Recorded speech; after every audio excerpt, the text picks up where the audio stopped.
Bom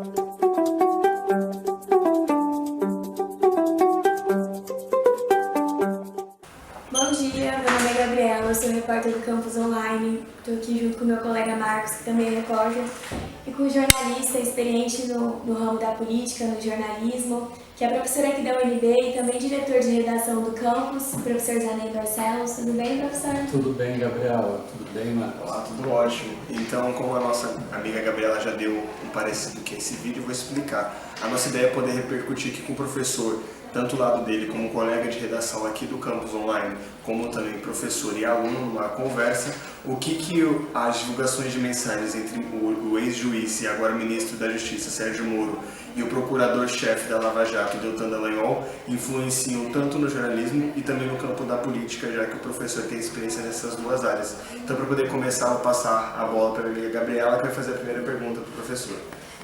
Então, professora, a gente queria saber, assim, a sua opinião sobre o fato da notícia ter sido divulgada por um veículo que não faz parte da grande imprensa, né?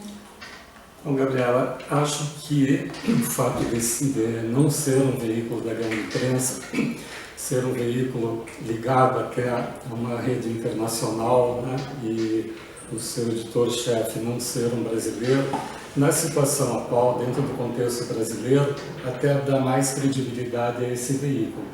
Porque se nós pegarmos o feedback, quem tem acompanhado o The Intercept, percebe que ele é um veículo, um jornal que não tem tendência, né, no caso brasileiro aqui, nem para a esquerda nem para a direita, não é Lula nem Bolsonaro. Ele tem publicado suas notícias de uma forma bastante isenta, e de uma forma bastante equilibrada. Então, tudo isso dá mais credibilidade, né? Não tira credibilidade, ao contrário, dá mais credibilidade. Quer dizer que isento não é neutro, né? Isento pode ser principalmente só você divulgar o que é a linha editorial, que na verdade é o modelo que você enxerga o mundo a partir de certas linhas, que o ideal seria que isso fosse apresentado ao público. Então, a partir do momento que ele faz isso, ele já faz alguma coisa limpa, mas que também não é neutra. Seria isso? Seria, né? Os jornais brasileiros, a gente percebe que eles são marcadamente ligados a grupos políticos e econômicos, e, na verdade, eles não defendem o interesse da maioria da população brasileira. Então, eles não trabalham em favor da sociedade brasileira, da democracia brasileira, do povo brasileiro de uma forma geral.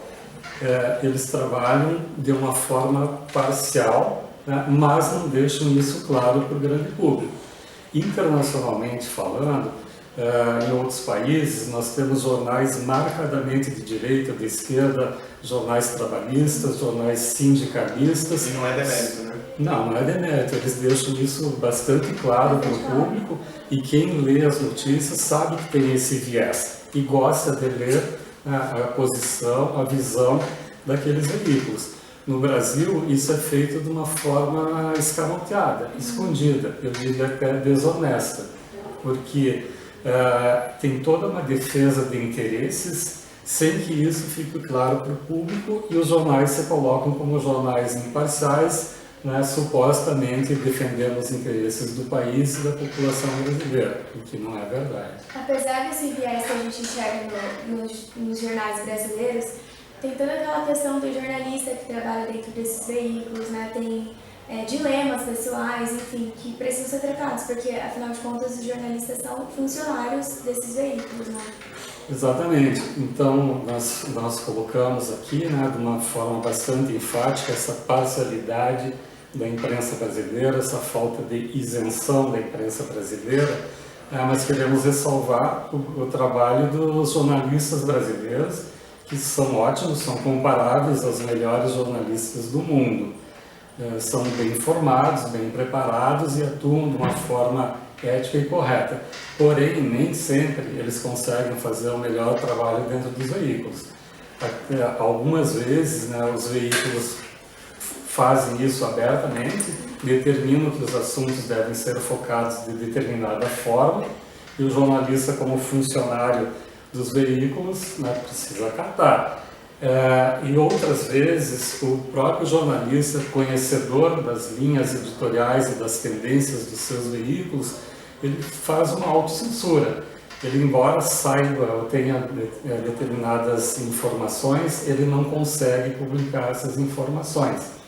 Então precisa se fazer essa ressalva, né, com relação ao trabalho dos jornalistas. Fazer uma pergunta talvez difícil, um pouco mais, que sejam duas em uma para a gente poder aproveitar. A primeira, você acha que essa repercussão talvez tenha sido menor pela maneira como ela saiu, principalmente por ter sido no The Intercept, que é um site online, que vem de uma linha editorial internacional. E o outro ponto que eu também queria saber é se você acha que faltou talvez uma certa busca do jornalista pela versão oficial. Aí foi justificado, talvez pelo medo de uma censura prévia, mas eu queria que você pudesse também falar, existe uma certa falta de cuidado com a outra pessoa que você está acusando na matéria, para que ela não tenha o direito de resposta? Você acha que faltou isso? Ou só para poder voltar realmente sobre a repercussão e sobre a procura do outro lado da história também?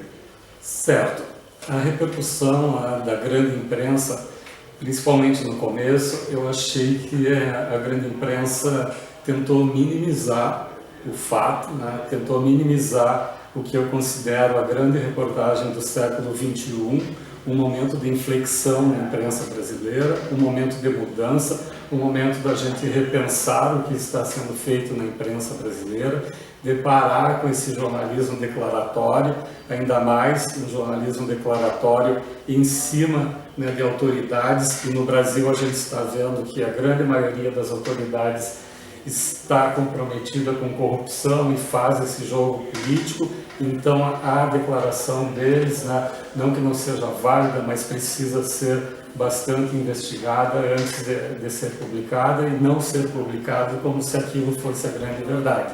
Então a repercussão no começo foi meio de susto, né, de tentar minimizar, e agora, né, a gente sente a tendência de algumas redes de TV, ou até dos grandes impressos, de uma tendência de desviar um pouco o foco. O grande foco é o ministro da Justiça, né, o juiz que julgava as questões da Lava Jato, e o procurador, que seria o acusador, que levantou as questões, estavam macomunados para direcionar o resultado dos julgamentos para um determinado ponto que favoreceu, né, a eleição de um presidente, a retirada de uma presidente do poder, colocar de um candidato, né, que seria provavelmente o vencedor das eleições,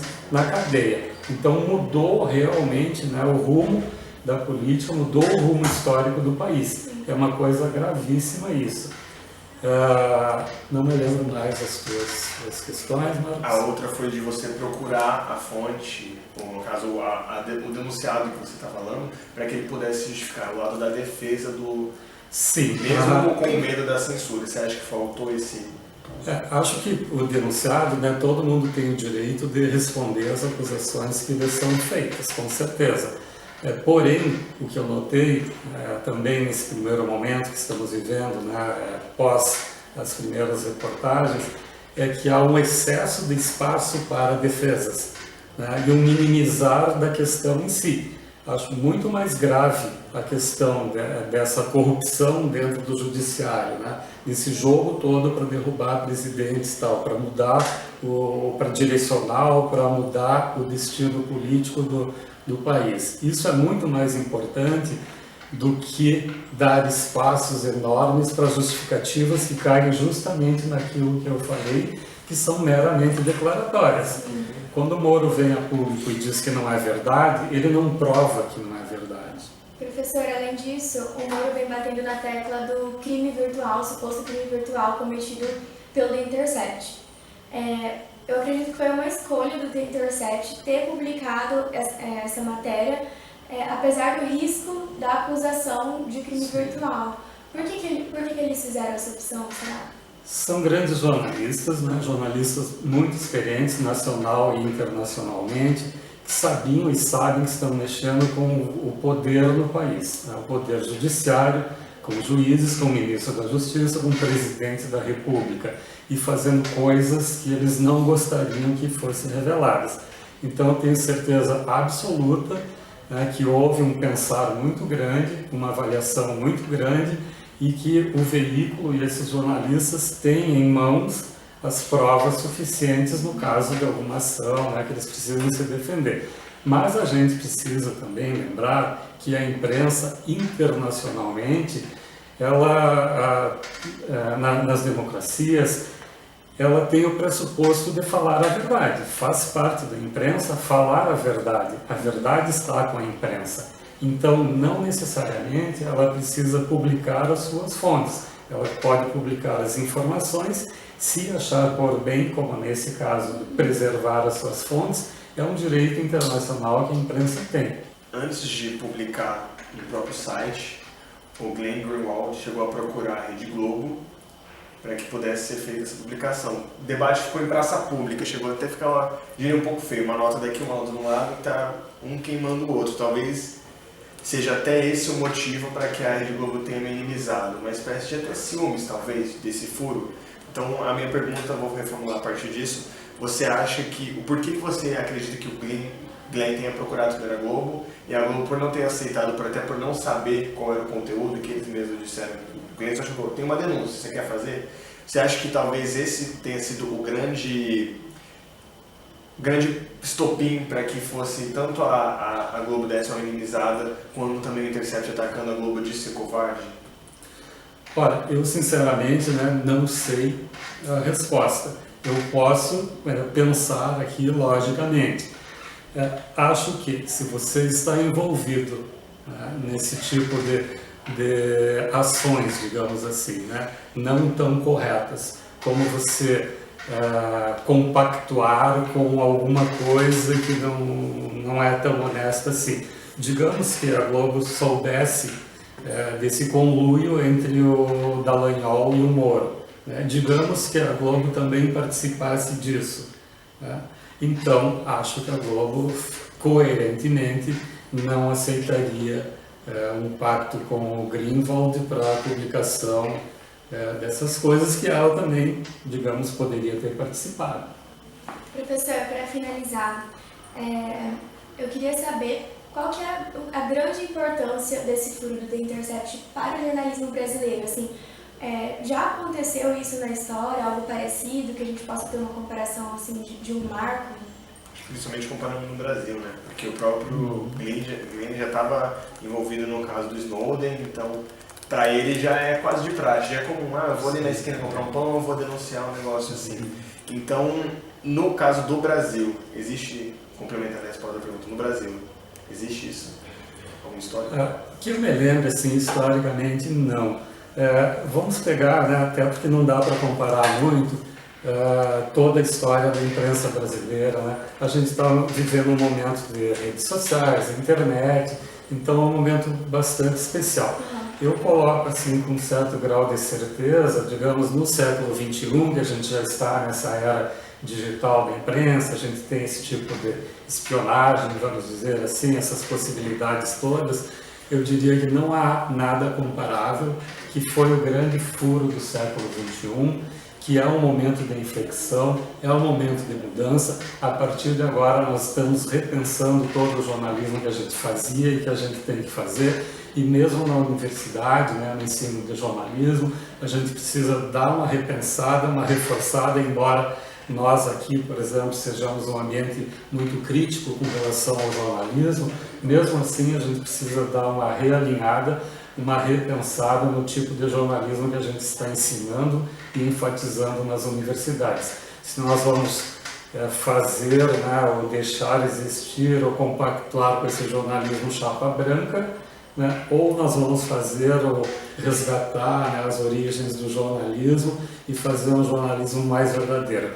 Quando falam que a internet está matando o jornalismo, mata o jornalismo, eu nunca concordei e não concordo com isso. Eu acho que o que mata o jornalismo é esse tipo de conivência, né, esse tipo de se abraçar com os grandes poderes. Qual é o idiota, né, quem é idiota suficiente, o público, né, qual é a visão do público? Está lá aquela imprensa que está abraçada com quem quer o meu mal ou que que, digamos, não vamos radicalizar tanto assim, mas que não está jogando do mesmo lado, ou uma imprensa que está trabalhando em favor da população, em favor do país, em favor da democracia, dos direitos humanos, de uma forma geral. Não interessa se ela vai atingir este ou aquele grupo econômico, se ela vai atingir este ou aquele grupo político.